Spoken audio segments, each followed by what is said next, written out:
سلطان محمود غزنوی کا ہندوستان پر پہلا حملہ۔ اگست 1001 میں 10,000 منتخب گھڑ سواروں کے ساتھ آپ نے غزنی سے پشاور کی طرف پیش قدمی کی۔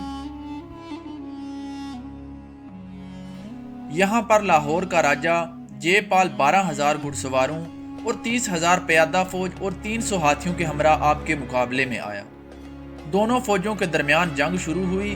ہندو بڑی بے باکی کے ساتھ لڑے، لیکن آخرکار وہ سلطان محمود غزنوی کے منظم گھڑ سوار دستوں کے سامنے پسپا ہو گئے اور انہیں شکست فاش کا سامنا کرنا پڑا۔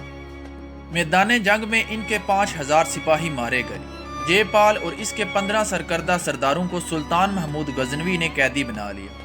اس فتح سے سلطان محمود غزنوی کو بہت زیادہ شہرت اور دولت حاصل ہوئی۔ مال غنیمت میں ہیرے جوہرات سے مزین 16 ہار بھی آپ کے قبضے میں آئے، جن کو صرف جے پال زیب تن کیا کرتا تھا۔ ان کی مالیت تقریباً 82,000 پاؤنڈ تھی۔ اس فتح کے بعد سلطان محمود غزنوی نے بٹھنڈا کی طرف پیش قدمی کی اور اس کے قلعے پر حملہ کر کے اسے بھی فتح کر لیا۔ آئندہ موسم بہار میں آپ نے جے پال کو اس شرط پر رہا کر دیا کہ وہ سالانہ خراج ادا کیا کرے گا۔